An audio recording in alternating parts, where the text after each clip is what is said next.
Director Wilson is just wrong as a person. Defending the cleaning lady, Mrs. Johnson, who had been doused with a bucket of water, I stood up to my arrogant boss and got demoted for it. You dare talk back to me, woman? That's why this is happening to you. Your career is over. Director Wilson sneered. But then, President Taylor came to my house, looking pale, begging, "Please come back immediately. I need you." In the president's office, bewildered and trying to grasp the situation, I was met by a surprising individual. My name is Megan. Having graduated high school, I started working this year as a new employee in a mid-sized company. I lost my parents in an accident when I was young and only had my grandparents. Even past their retirement age, they worked hard to let me finish high school. "Megan, you're smart. You should go to college," my grandparents urged, but I didn't want to burden them further, so I chose to work instead. To lessen their load, I started living alone when I got the job. The work, filled with new challenges, was tough, but I was motivated to repay my grandparents for raising me. Luckily, my seniors were incredibly kind, always explaining things clearly. Determined not to let them down, I worked hard too. However, there was one presence that unnerved me. My boss, Director Wilson. Arrogant and belligerent, he'd shout at the slightest displeasure. The senior said he was the president's relative, protected by nepotism, unskilled but untouchable, feared for demoting disliked subordinates. Everyone endured his behavior.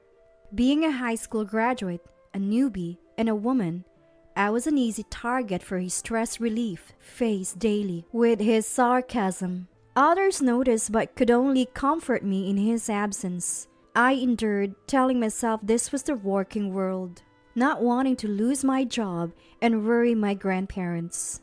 If I lost my job, my grandparents would also be worried. Even in such a workplace, someone comforted me. Emily Grace Johnson, the cleaning lady, a gentle, always smiling woman. She'd encourage me whenever I vented about my boss. "Ah, you're working so hard, aren't you?" I always felt inspired to work hard when I thought of Emily, the cleaning lady beloved by everyone, and how she reminded me of my grandmother in the countryside. Emily, though in a different role, was striving just as hard in the same company. I couldn't let a mean boss like Wilson defeat us. I loved Emily for always instilling that fighting spirit in me. But the spiteful Wilson was, of course, harsh on Emily too. One day, while walking inside the office, I came across Emily doing her cleaning. She was mopping the hallway, stepping aside for passing employees. As I was about to greet her, I saw Wilson coming from the opposite direction, instinctively hid. Wilson was looking at his mobile phone while walking, and the other employees were walking around to avoid him. I had a bad feeling. Then it happened. Wilson, engrossed in his phone, kicked a bucket, spilling water from it. Some of the water splashed onto the hem of Wilson's pants and his shoes. "Damn, that's cold!" Emily rushed over to him, worried. "Oh no, are you all right?" For a moment, I thought, serves you right. But then I remembered that it was Wilson, the mean one. He started making a fuss, even though he was barely wet. "Hey, old lady, your fault! My clothes and shoes got wet!" Wilson spat angrily. Clearly, it was Wilson's fault for walking while looking at his phone. Emily had carefully placed the bucket out of the way in the corner of the hallway. I felt angry that Wilson was so upset, especially since he was the one who made more work for Emily. I'm so sorry," Emily said, confused and flustered. Wilson shouted at her. "I have an important business meeting coming up. What am I supposed to do now?" "I'm so sorry. You got wet. What should we do?" Emily, apologizing repeatedly, knelt on the floor and began wiping Wilson's shoes with a clean towel. It's not about saying sorry, old woman. While shouting, Wilson grabbed the bucket, still partly filled with water.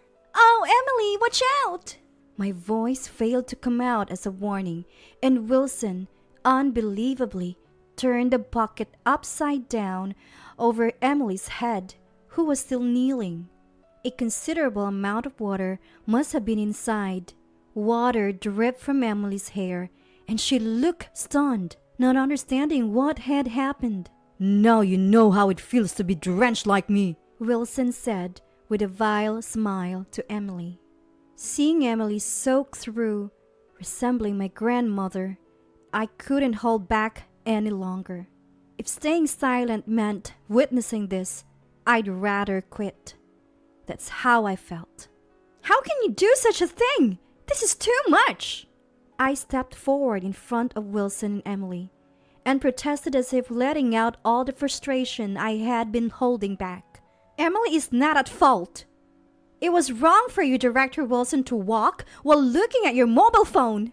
I pointed out Wilson's obvious mistake. I got splashed with water, so I'm the victim here. Wilson yelled back, but anyone could see who the real victim was in the situation. The commotion drew many employees around. Even so, throwing a bucket of water on someone is unreasonable. That's downright violence. What? Do you realize who you're talking to? Wilson retorted. Of course, as a person, you're wrong, Director. Though he yelled, Wilson was speechless in the face of my unwavering confrontation, something he wasn't used to. Wilson silently offered a handkerchief to the drenched Emily. Seeing it was far from enough, she glared at the standing Wilson. As a crowd gathered, making it awkward, he shouted, "You better be ready for what's coming after saying that to me," and quickly walked away. Thank you, Megan. Tears welled up in Emily's eyes, usually always smiling, but now looking sad. It pained me to see her like this, wondering if Megan is okay after saying that. Emily was more concerned about me than herself being wet. I'm fine, don't worry. Though I was nervous inside for speaking my mind to Wilson for the first time, I maintained composure and helped clean up the spilled water. After parting with Emily and returning to work, I found Wilson's usual seat empty. He must have gone to the president's office to tattle on me. I might lose my job over this. I worried but also felt I haven't done anything wrong. Expressing my thoughts to Wilson had oddly cleared my mind, helping me focus on work. The next day, fears came true. I was suddenly issued a transfer order to the countryside. Stunned, Wilson approached my desk, gloating. "That's what you get for talking back to me, a woman. Your life's over now." Watching his triumphant face, frustration welled up in me. Looking around, naturally no one dared to stand up to Wilson. Everyone pretended not to see or hear. So, this is how the company is? I had anticipated this to some extent, but the indifference of my colleagues was equally shocking. Feeling dejected, I walked aimlessly through the office corridors. Emily rushed to me, apologizing frantically. Megan, I heard what happened. I'm so sorry. I don't know how to make it up to you. I feel terrible. Her distress reminded me of my grandparents in the countryside. Not wanting to worry her, I stood tall and confidently said, "It's okay, Emily. I'm happy to get away from that manager. It's a relief not to be fired. I've always wanted to tell him off."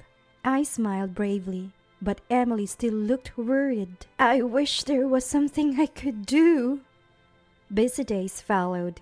Even with my transfer decided, work continued as usual. Wilson, to harass me, piled on more tasks, slowing down my progress. But being busy kept me from dwelling on my gloom. Emily, since learning about my transfer, lost her usual smile, often lost in thought, visibly downcast. I wanted to see her smile again before I left. How could I bring back her smile? That was my only concern. With just a year at the company, I had a fair amount to hand over. I finished all the transfer procedures a day before my move. As I was packing up, Wilson appeared. I'm so happy. I won't have to see your face from tomorrow. Poor thing. Spending your youth in some dull countryside. But do your best. Though you'll probably just go back home soon. He taunted till the end. His words constricted my heart. I hadn't yet told my grandparents about my transfer. I won't see Grandma and Grandpa for a while, I thought, bowing out and leaving the company. The next morning, ready to depart from my new assignment, I opened my door to find a black luxury car parked outside. Startled by the car, like something out of a drama, a familiar yet unfamiliar man stepped out. Have I seen him before? Then it hit me. Looking closely, it was the company president.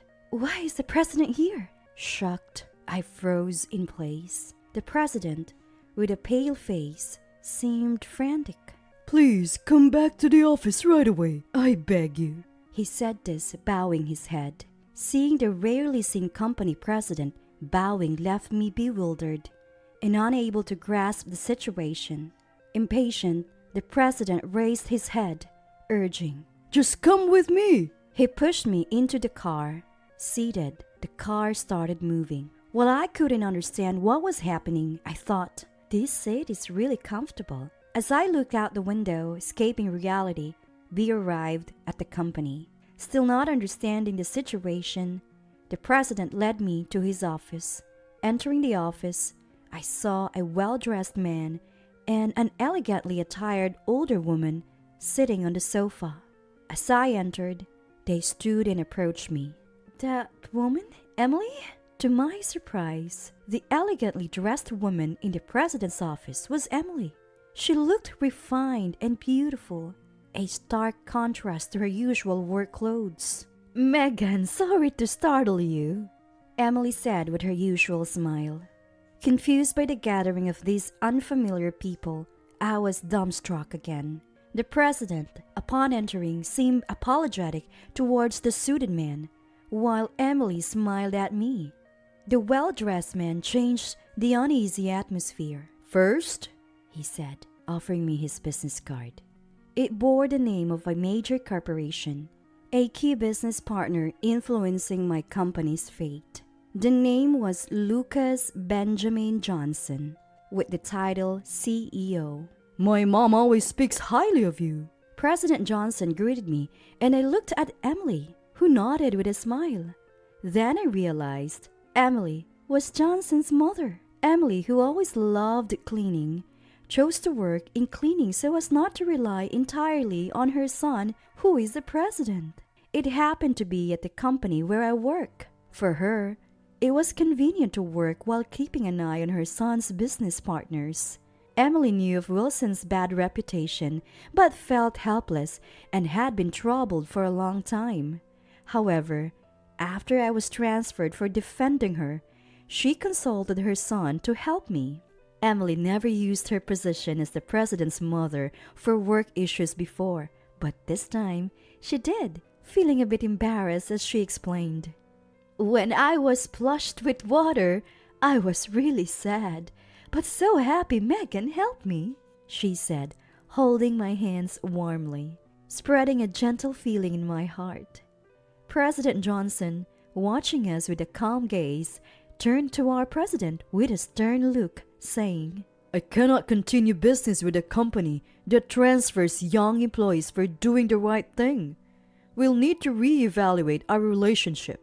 I'm terribly sorry. This will never happen again. I will ensure it. Our president, red-faced, desperately apologized. Hearing myself referred to as a young person who did the right thing made me happy. I believed I had done the right thing. Yet after being transferred and receiving no support from anyone, I started doubting if I was fit for the corporate world. But Johnson's words gave me confidence for the first time that I hadn't been wrong. Following these events, I was allowed to return to the company. But what made me happier than returning was hearing Wilson had been transferred to the countryside in my stead. A month has passed, and the one shirking Wilson, who had pushed work onto others, is now considered useless in the new location. Rumors are he might soon be fired. The once arrogant Wilson seems to have lost his spirit. As for Emily, she continues to clean with her usual smile. Everyone talks to her as before, but I know her true identity. Emily asked me to keep it a secret, so it remains between just the two of us. Good morning! Oh, good morning, Megan. You're looking cheerful today as well. This daily exchange gives me energy. And while other employees greet each other similarly, the president is the only one who makes a deep, almost 90-degree bow before heading to his office. Knowing why he does this makes me smile a bit, but the other employees, who don't know the reason, initially cared, but now nobody seems to mind. Our once autocratic president has changed his ways, and the workplace has become much more pleasant since Wilson left. Originally, Wilson was the cause of a negative atmosphere, but all the senior staff were kind and helpful, allowing them to work as they wished. A female department head who transferred from another division has been a positive influence. Unlike Wilson, who used to dump work on others, she willingly takes on unfinished tasks and checks if anyone needs help. It's become a friendly and more female-friendly workplace, making everyone more enthusiastic than ever. When I first joined this company, I thought enduring hardships was part of society. Seeing others put up with unfair treatment for the sake of their jobs, I believed I had to do the same. But my experience with Wilson and Emily changed my mind about enduring the unreasonable. That courage I found then has transformed our circumstances so much. Since that incident, I've stopped tolerating nonsense and started speaking my mind clearly. Enduring isn't what society is about. A better society is something we must build ourselves. And now, I finally have juniors to mentor. Teaching others is a great learning experience. Since then, my days have been filled with motivation and have started to shine. Alright, with my next paycheck, I'll take my grandparents on a trip. I can now proudly meet them. I feel thrilled at the thought of showing my grandparents how much I've grown.